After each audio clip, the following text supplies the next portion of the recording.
This is Democracy Now!, democracynow.org, the War and Peace Report. I'm Amy Goodman. And I'm Nermeen Sheikh. Welcome to our listeners and viewers around the country and around the world. We begin today's show with a roundtable discussion about the sale of one of the nation's leading newspapers to one of the world's richest men. On Monday, the Washington Post announced the paper had been purchased by Amazon.com founder and CEO Jeff Bezos. Bezos will pay $250 million for the paper and a number of other publications, less than 1% of his wealth, which is estimated at more than $28 billion. Bezos is a friend of Donald Graham, chief executive of the Washington Post company, whose family has owned the newspaper for 8 decades. Bezos said management of the Washington Post newspaper will remain the same, but it's unclear what changes might be coming. Last year, Bezos was quoted in an interview with the German newspaper Berliner Zeitung saying, quote, "There's one thing I'm certain about. There won't be printed newspapers in 20 years. Maybe as luxury items in some hotels that want to offer them as an extravagant service. Printed papers won't be normal in 20 years. Critics of the sale have cited Bezos's close ties to the U.S. government. In 2010, Amazon pulled the plug on hosting the WikiLeaks website under heavy political pressure. Earlier this year, Amazon inked a $600 million cloud computing deal with the CIA.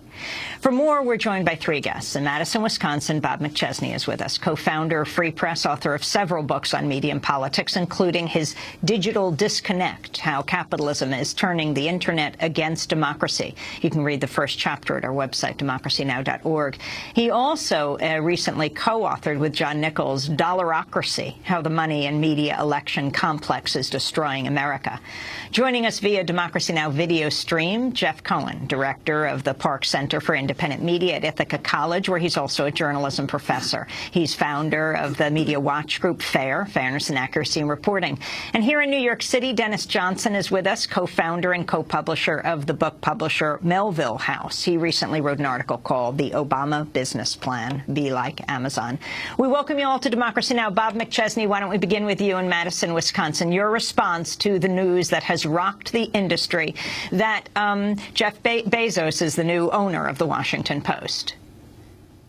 Well, I think what's important is to have a structural understanding and context for this purchase, because the real story, the backstory, is that the value of the Washington Post, like all other news media in this country, has plummeted in the last 5 or 10 years to maybe 1/10, 1/50th of what it was in the late 1990s.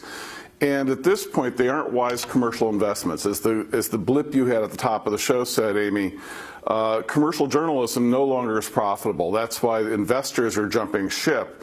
But they still have great political value. Monopoly newspapers, especially the Washington Post in the nation's capital, it might not be a commercially viable undertaking, but it still has tremendous political power. And I think when we understand it that way, that's the appeal of these remaining legacy monopoly newspapers like the Chicago Tribune, the Washington Post, the Boston Globe, to wealthy people, is that it won't make them money in the short term on that exact investment, but it gives them great political power to advance their political agenda, which in the case of someone like Jeff Bezos could give him a great deal of money down the road.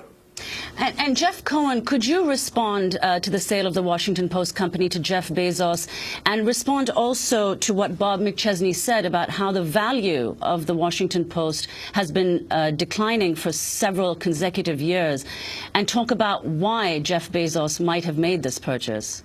Well, I think that when Jeff Bezos in that older quote talks about it being a luxury item, printed newspapers, I've got a good feeling, a good sense that Jeff Bezos' Washington Post will not remain a luxury item around Capitol Hill.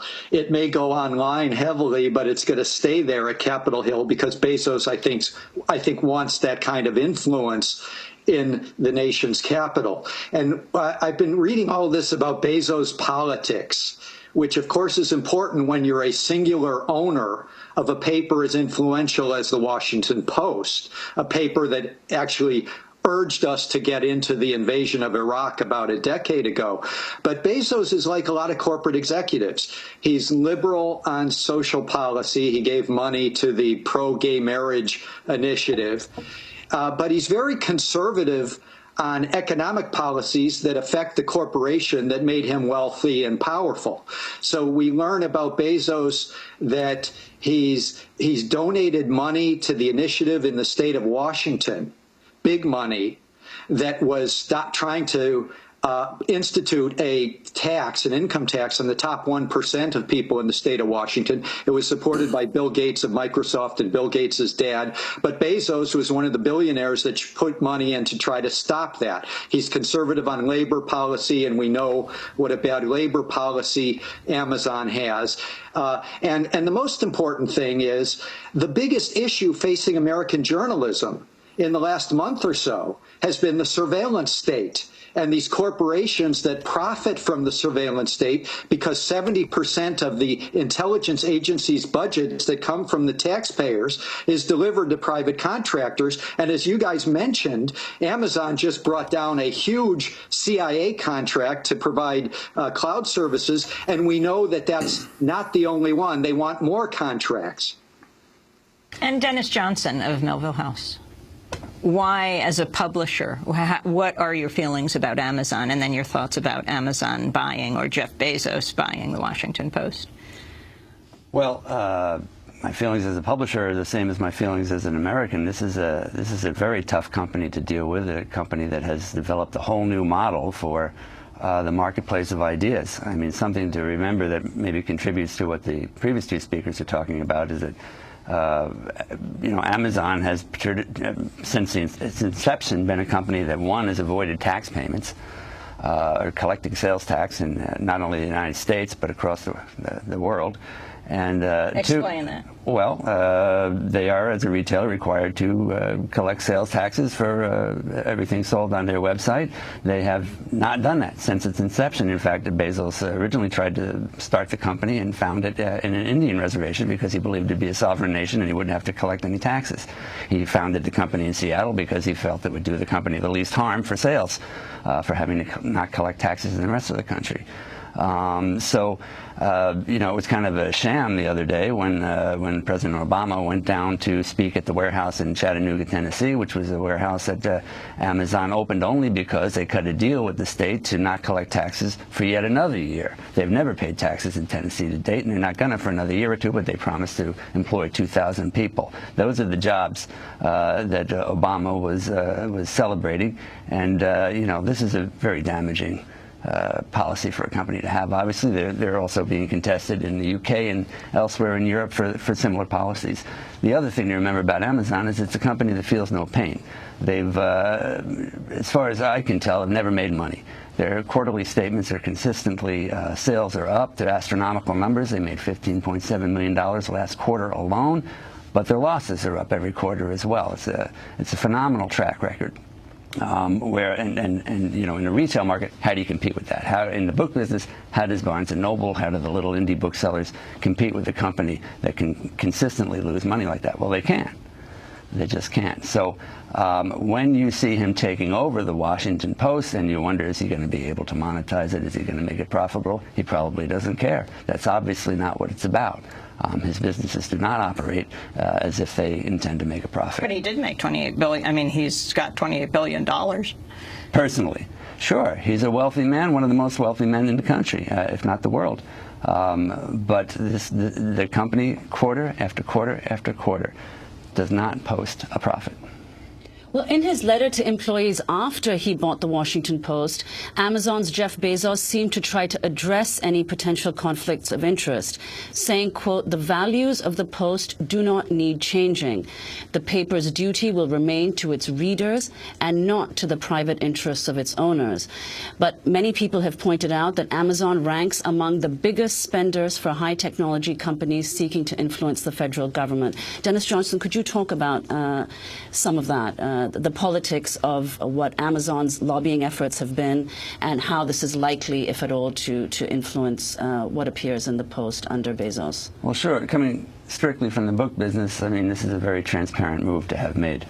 This is a man who has growing interest in Washington. I mean, look, we just concluded the Department of Justice prosecution of the book industry, a shocking case that seems to fly in the face of what we know about antitrust law in this country. And it was a case that most in the book business feel was orchestrated by Amazon, and indeed Amazon did file the initial complaints that started that case. Well, they won, and when they won, most in the book industry saw this as, we thought Amazon was a monopoly to begin with. Now we feel like, well, it's a government-sanctioned monopoly. Then what happens? Just days after that decision comes down, the President of the United States goes to their warehouse to slap them on the back and say, good job. This is a company that obviously, well, now that we have this new information, do you think President Obama knew he was buying the Washington Post when he went down last week? Even many of the reporters of the Washington Post who've been interviewed the last few days, everyone seemed shocked. Yeah, it was a really well-kept secret, but at the same time, other reports are saying that it was probably cut about a month ago. And given how much information the NSA gathers on us all, it would be hard to believe the president didn't know. You don't think Jeff Bezos never mentioned this in a phone call or an email? No, who knows? I take it the president knew, but looking just at what happened, the president was down there lauding a company that he says is going to really boost the middle class, and really these are $11 an hour jobs on average. They don't meet the living wage of that part of the country. They were bought via tax avoidance. This is the president's job policy. We're going to break and come back to this discussion. Dennis Johnson is with us. He is a publisher. The publishing house is Melville House. Robert McChesney is with us, co-founder of Free Press, and Jeff Cohen, Park Center for Independent Media at Ithaca College, a journalism professor and author. This is Democracy Now!